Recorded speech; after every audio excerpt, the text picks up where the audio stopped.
नितिन गडकरी जी हमारे साथ हैं, हम जुड़े हुए हैं, आपकी स्क्रीन पर दिख रहे हैं। गडकरी साहब, बहुत बहुत स्वागत है आपका।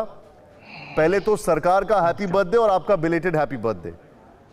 आपका कल जन्मदिन था सर। पहला सवाल यह है कि एक साल में चुनौतियां भरपूर थी और आप लोगों ने बहुत अच्छे से काम किया, लेकिन ऐसा कौन सी चीज थी जो आपको लगता है कि शायद एक साल में हम नहीं कर पाए, जो आपकी बकेट लिस्ट में सबसे पहले नंबर पर है?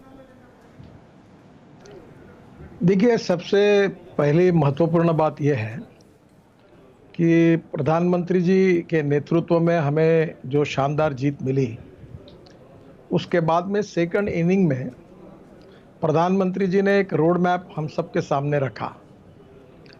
पर ये रोड मैप तैयार करने के पहले उन्होंने सभी डिपार्टमेंट के लेवल पर उसके पूरी तरह से उसके जानकारी हासिल करने के बाद उन्होंने एक विजन दी, और वो विजन में उन्होंने ये विश्वास जताया कि हमको भारत को आत्मनिर्भर, सुखी, समृद्ध, संपन्न, शक्तिशाली भारत बनाना है, और इसलिए इसका सबसे आधार आर्थिक है।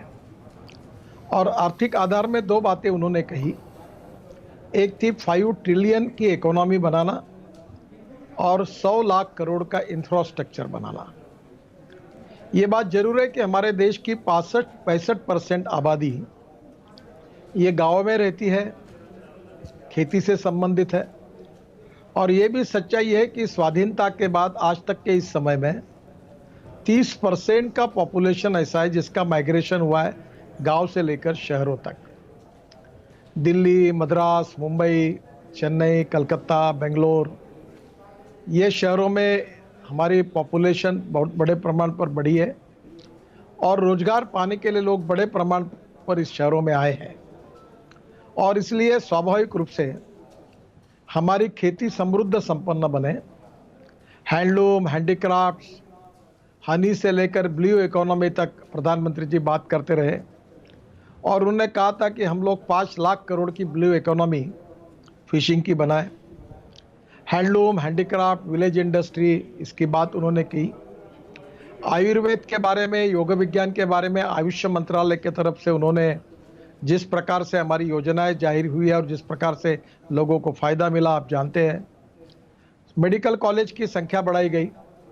हेल्थ सेक्टर में बड़े प्रमाण पर प्रधानमंत्री आयुष योजना जो आई, ये वर्ल्ड की ऐसी एक बड़ी योजना है कि जिस योजना में आम गरीब आदमी को कवर करके अब कैंसर, हार्ट जैसे बीमारी के लिए उसके यहाँ किसी भी अच्छे अस्पताल में वो उपचार ले सकता है, इस प्रकार की सुविधा प्राप्त हुई जी। तो एक तरफ इसमें ऐसा है कि कृषि के क्षेत्र में, उद्योगों के क्षेत्र में, सर्विस सेक्टर में, और उसके साथ साथ विलेज इंडस्ट्री में प्रधानमंत्री जी ने एक योजना देकर हमें एक दिशा दी। सबसे इम्पोर्टेंट चीज़ यह है इसमें कि ये सब करने के लिए एडमिनिस्ट्रेशन रिफॉर्म होना जरूरी था।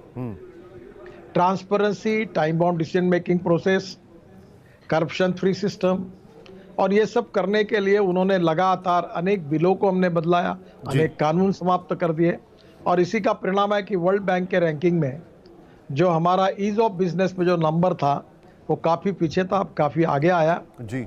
और मुझे विश्वास है कि ये सब काम जोरों से शुरू था, उसी समय कोरोना का संकट आया है जी। पर मुझे लगता है कि कोरोना के संकट का भी मात करेंगे जी, और निश्चित रूप से ये जो 5 ट्रिलियन की इकोनॉमी बनाने का जो सपना जो प्रधानमंत्री जी का है वो, और 100 लाख करोड़ के इंफ्रास्ट्रक्चर की जो बात है वो हम निश्चित रूप से पूरी करेंगे। अड़चने, समस्याएं जरूर है, पर पॉजिटिविटी के साथ, आत्मविश्वास के साथ हम इसको पूरा करने के लिए इसकी शुरुआत हमने की है, और 5 साल में निश्चित रूप से अच्छे परिणाम मिलेंगे जी।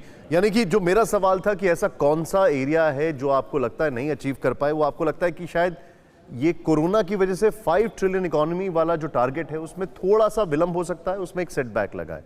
मैं इसको कंक्लूड कर सकता हूं इस सवाल के जवाब को? देखिए, एक बात तो जरूरी है कि ये नेचुरल कैलेमिटीज के रूप में है। Absolutely sir. पूरे विश्व में कोरोना का संकट आया है, हम इससे जूझ रहे हैं। 20 लाख करोड़ का पैकेज प्रधानमंत्री जी ने दिया है।